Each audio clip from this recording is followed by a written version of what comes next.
Good afternoon, everyone. Welcome to the ANRF Pay Project webinar. It is my pleasure to introduce Dr. Bindu V R. Dr. Bindu V R is a professor at the School of Computer Sciences, Mahatma Gandhi University, Kottayam, and honorary director of the School of Artificial Intelligence and Robotics. With over 3 decades of experience in teaching, research, and academic leadership, her expertise spans at artificial intelligence, machine learning, computer vision, and digital image processing. She serves as the project investigator of the ANRF project. Welcome, ma'am. Welcome to the webinar. Thank you, Shruti.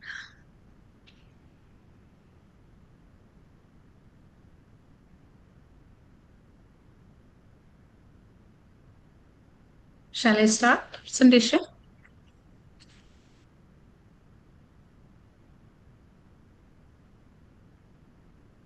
A warm good afternoon to all members of the PAIR project team, ANRF PAIR project team, and all other participants to this webinar session on design and development of AI integrated platforms for prediction and management of fatty liver and diabetes.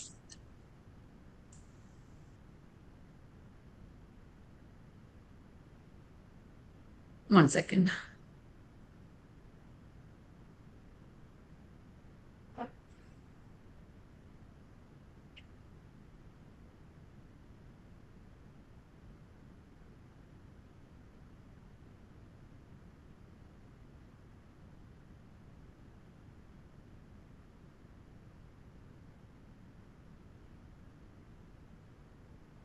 Shall we wait for some other more participants to join, or shall I continue?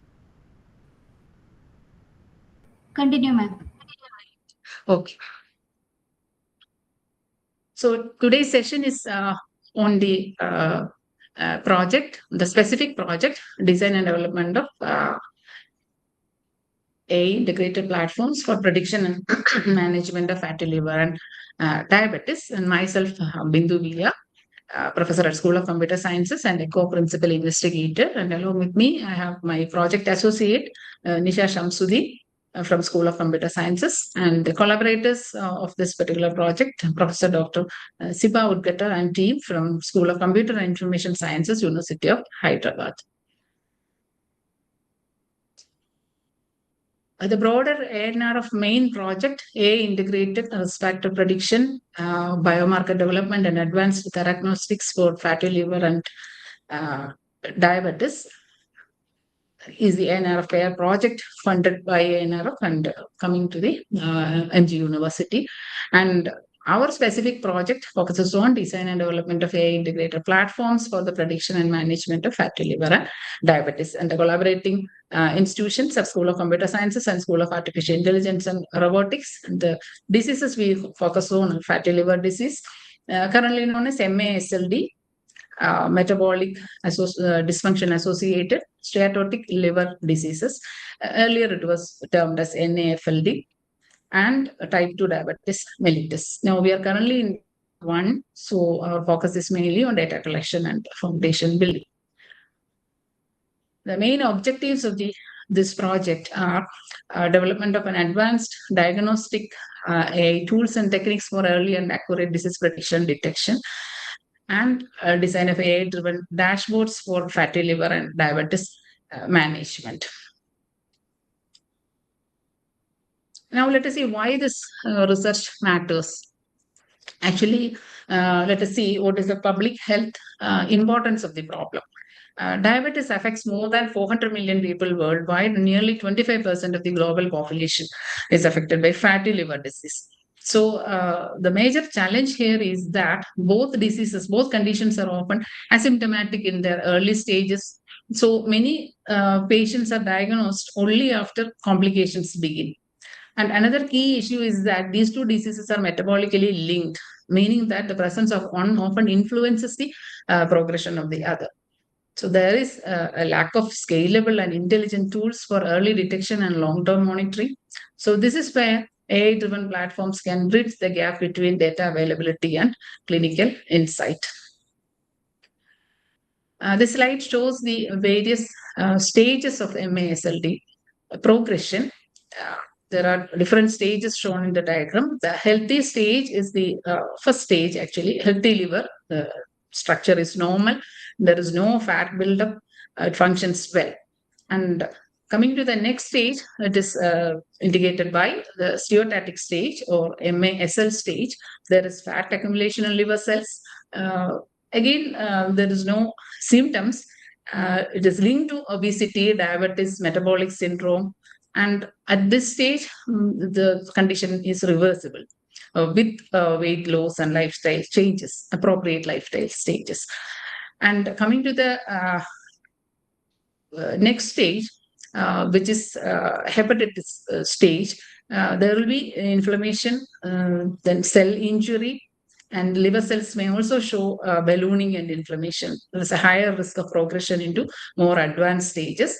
And the fibrosis stage actually indicated by F1 to F3, indicating mild to advanced scarring. The scar tissue formation happens at this stage, and this predicts long-term outcomes also, may progress into the advanced stages like cirrhosis or malignant. In the cirrhosis stage, there is extensive scarring, distorted architecture is there, and which is irreversible also, indicated by stage F4, leads to maybe portal hypertension, liver failure, etc. And the last stage, which is the most serious stage, leading to liver cancer arising from cirrhosis, and there is a high mortality risk also in that stage, and requires surveillance and treatment.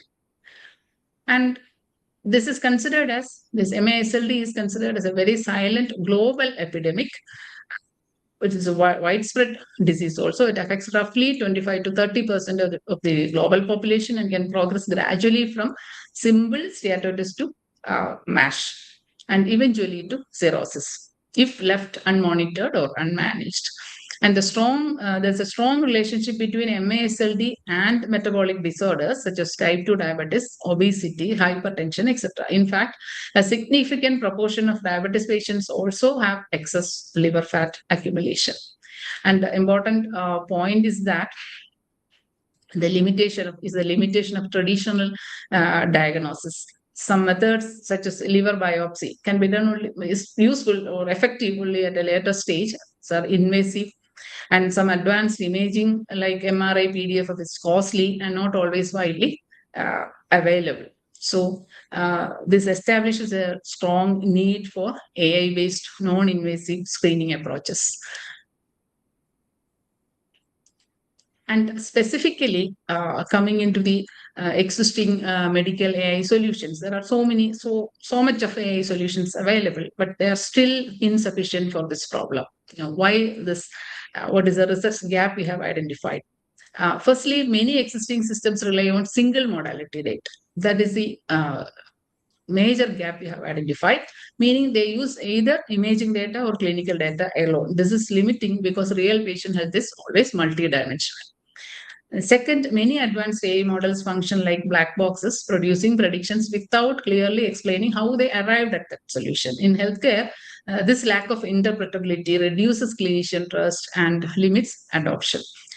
Third, there is still data scarcity, especially the lack of well-annotated and standardized multimodal data sets. Like I mentioned before, always medical or health information regarding a patient is always multidimensional. These gaps justify the need for the proposed research. Now, the proposed strategic goals of this particular research, first is the creation of a unified AI architecture that combines structured clinical biomarkers with ultrasound imaging features. This integration is important because it allows a more complete representation of patient health. And the second goal is to build a multi-class prediction framework that can classify patients into different stages of MASLD rather than only detecting whether a patient has that disease or not. The third goal is to integrate explainable AI techniques, especially we are concentrating on implementing SHAP and attention mapping, so clinicians can understand why the model made a particular decision. And finally, the project aims for clinical validation through development of a practical AI-driven dashboard that can fit into these hospital workflows.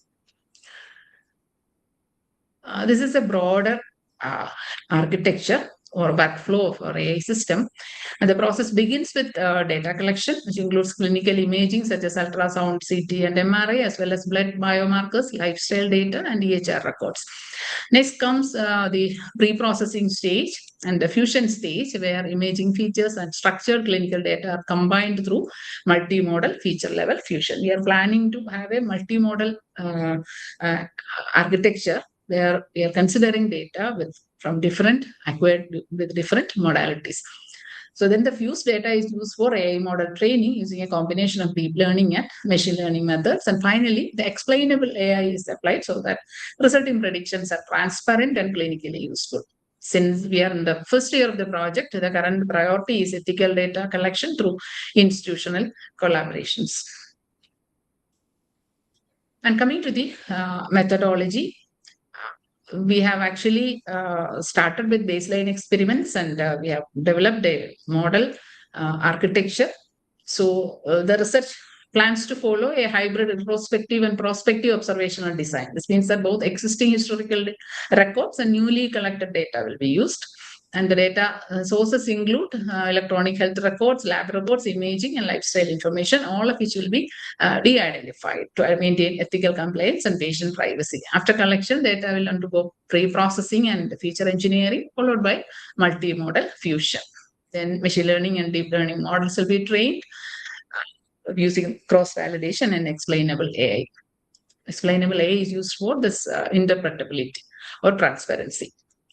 And important challenges such as bias, privacy, or fitting. Other challenges also may arise that will be addressed, and the final output will be integrated into a healthcare dashboard for practical use. This is a pictorial representation or visual representation of the entire project workflow or architecture. Illustrates the project as an integrated pipeline connecting data acquisition, processing, model development, and clinical output. The conceptual snapshot shows how different project components are connected together. This shows actually the workflow or the pictorial representation of the model architecture for managing image data.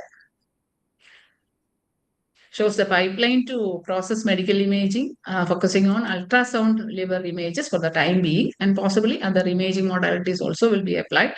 The architecture demonstrates how image data moves from pre-processing to feature extraction and then into classification.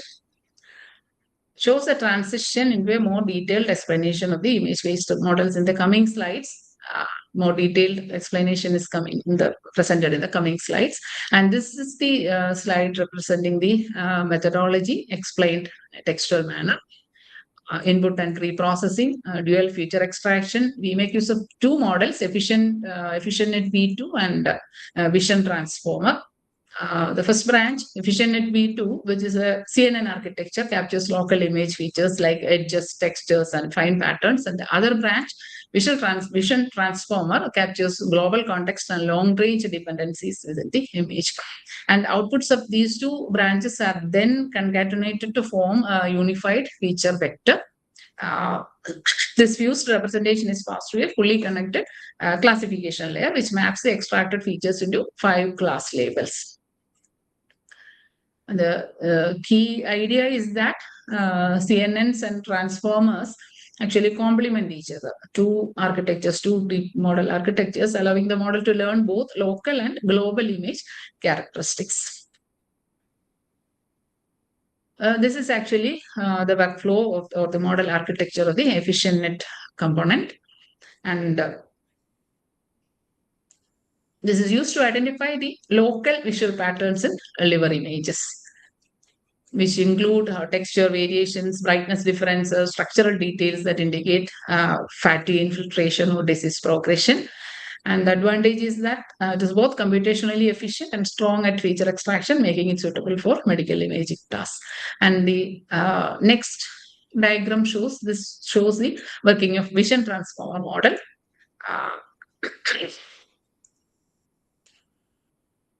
Unlike CNNs, the transformers analyze an image in a way that helps capture global relationships across distant regions of the image. So this is useful in medical imaging because disease patterns may not always be localized. So by combining this vision transformer with a VisionNet V2, the system gains a more complete understanding of the entire image, balancing local texture feature analysis with broader contextual information. And this is the overall system architecture for clinical data. For this, we have used a representation based on graphical neural networks. Unlike image-based analysis, this model works with structured data such as blood biomarkers, metabolic indicators, and fibrosis related values. Now, the purpose is to transform the tabular clinical information into meaningful representation so that can later be fused with other modalities or used independently for the prediction task. These are some of the summarizes the tests for MASLD.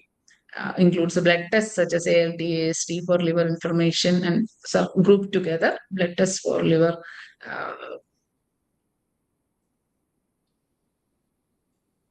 inflammation and other representations, and then non-invasive scores, fibroscan score, then imaging. The clinical model shows that we have the model grounded in medically relevant diagnostic indicators, and if we are made available with, or if we get other biomarkers also, some of the research work of the other PIs, investigators at the university concentrates on developing biomarkers, new biomarkers. So that also can be incorporated into this work. This is actually the calculation of the FIP score, FIP4, calculated based on the age, patient details like age, AST, platelet count, and ALT. And this slide explains again how the clinical data is prepared before the model training. The first step is collecting clinical biomarkers. The missing values are handled using median imputation. Outliers are treated using winsorization. Numerical features are then standardized, and the disease labels, including MASLD and fibrosis stage, are properly encoded. Since medical data sets are most of the time they are imbalanced, so class weights are computed to improve fairness in training. Finally, the data set is divided using a train test split and evaluated with 5-fold cross validation to ensure performance.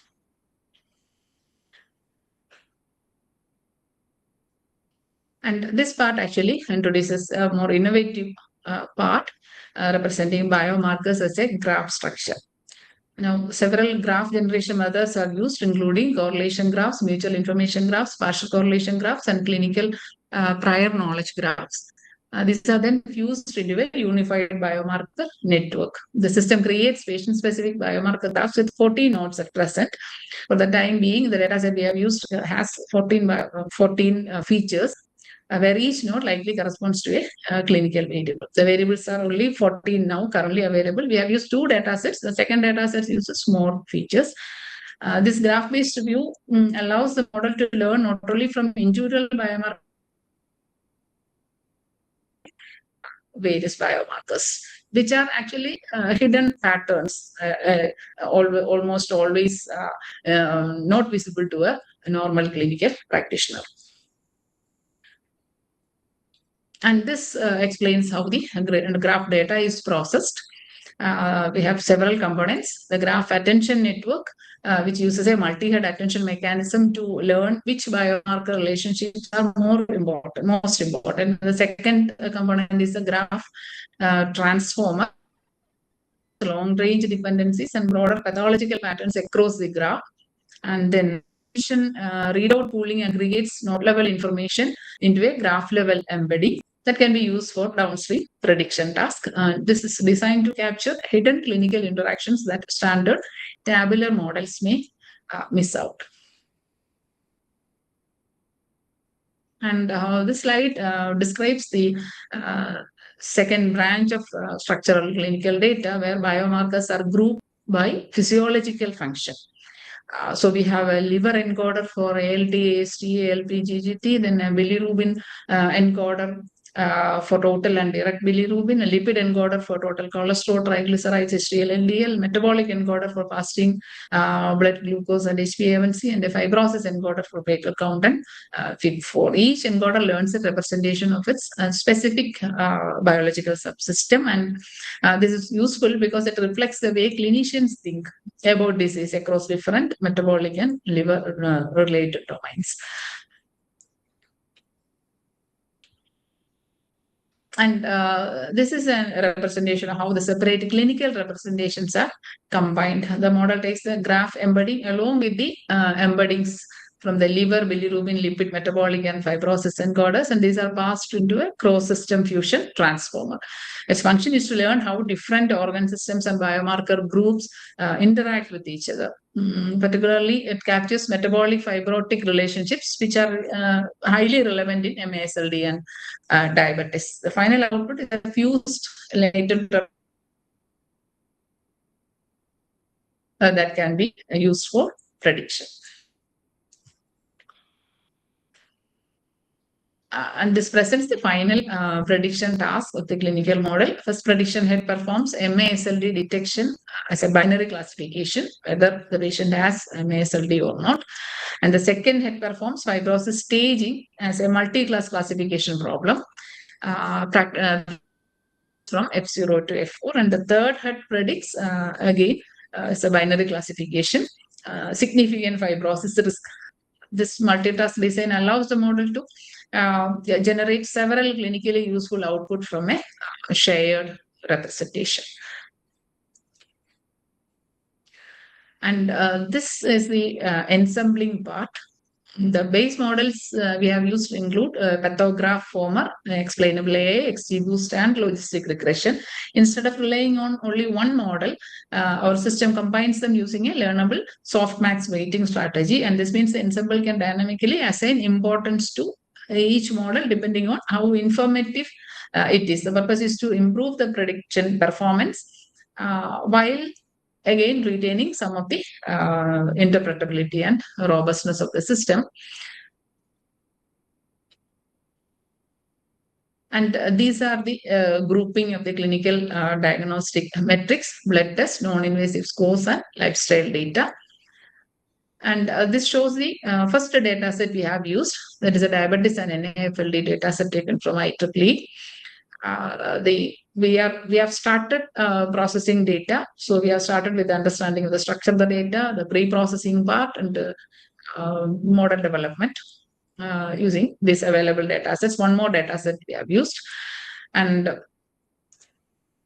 so the baseline experimentation has already started, and we have obtained some results also.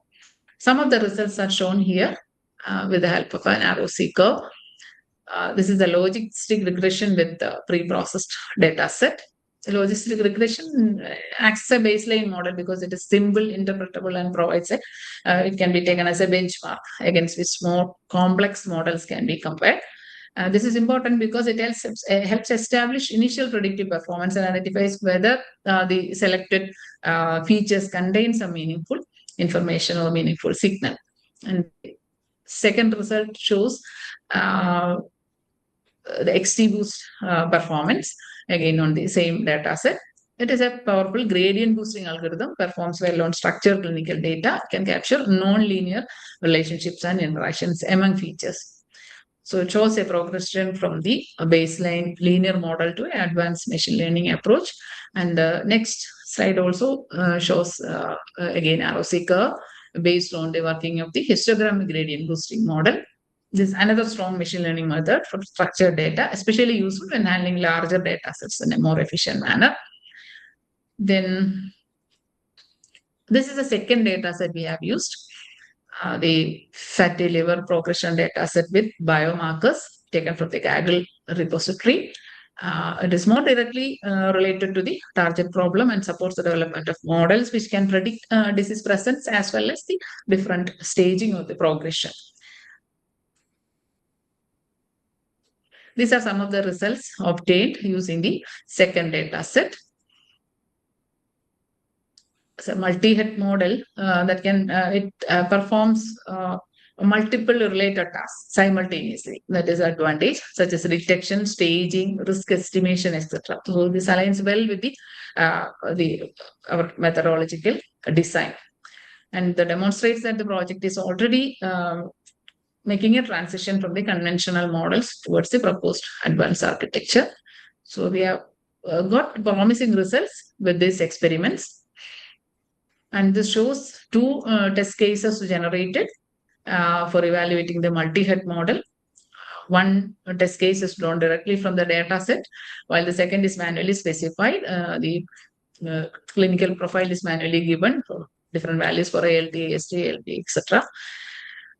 It shows that how the model can be tested on realistic biomarker combinations and how it may eventually support case level clinical decision assistance. More experiments need to be done.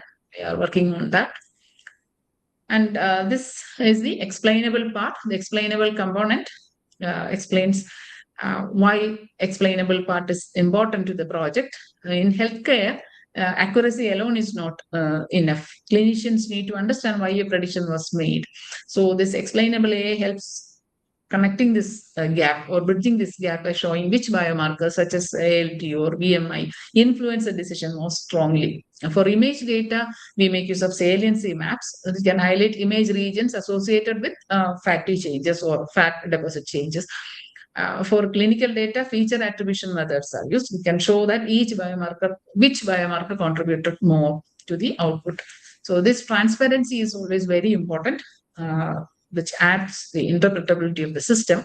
So it improves clinician trust, supports verification also, and increases the likelihood of adoption for real life situations. And the slide shows the project status and the future work. The completed works, literature survey still going on. Architecture design, model architecture design almost done. But we'll be working and focusing on generating more advanced models and more innovative models. But currently, we get promising results with the initial models itself. The baseline model development and more advanced model development already done. And collaborations, we have already done expert consultations with Kottayam Medical College and nearby medical institutions. And currently, we are working with the functional prototype testing with different data sets. And that is one challenge. We are yet to get the multidimensional data regarding a particular patient biomarker, clinical biomarkers, along with other imaging, other modalities, data obtained through other modalities, very important. There's a scarcity in that aspect. So the next phase is real-time dashboard generation and community medical camp data collection, particularly for getting this multidimensional data.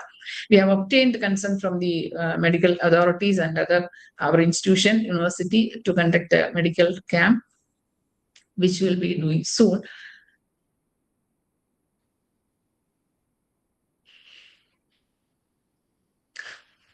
This is actually a pictorial representation of project status and future work.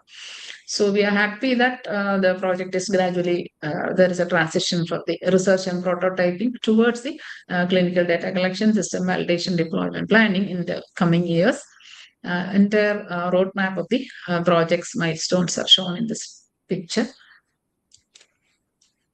And meanwhile, in the last few months, we had various research activities completed, conducted a 2-day national seminar on AI models for prediction, detection, and monitoring of metabolic diseases, provided significant exposure to the recent advancements in AI-driven healthcare systems. And several experts from the medical field as well as from academia has taken informative sessions. And again, during the 3rd, 4th week of March, we had consultation meetings with Dr. Denny Joseph from Department of Gastroenterology. And the successful conduct of this consultation meetings and seminars have helped very much in strengthening exposure to the domain, collecting domain knowledge, and our exposure to the particular domain. of intelligent healthcare systems, diabetic care, etc., and also knowledge graph applications. So that's all. I presented a brief overview of the work conducted, the research activities completed, and also the future direction in which our research is progressing. And let me take this opportunity to thank the collaborators, Professor Siba K. Udgata and his team from School of Computer and Information Sciences, University of Hyderabad, and his team. And let me also thank Professor Dr. Radhakrishnan E.K., the Principal Investigator from School of Biosciences, Mahatma Gandhi University, and all my co-principal investigators from Mahatma Gandhi University, my project associate Nisha Shamsuddin, and the entire ANRF pair team, the School of Computer Sciences, and other collaborating institutions. Thank you. Thank you. Questions, comments, and suggestions are welcome.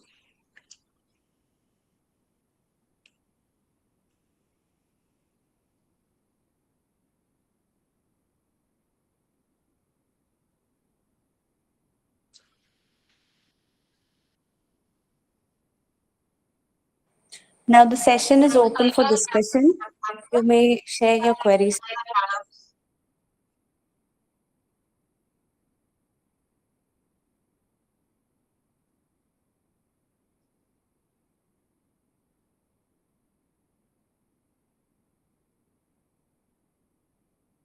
If there are no queries, shall I wind up?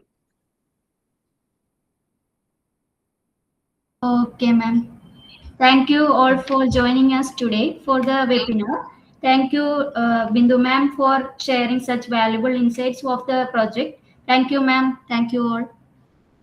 Thank you all. Thank you.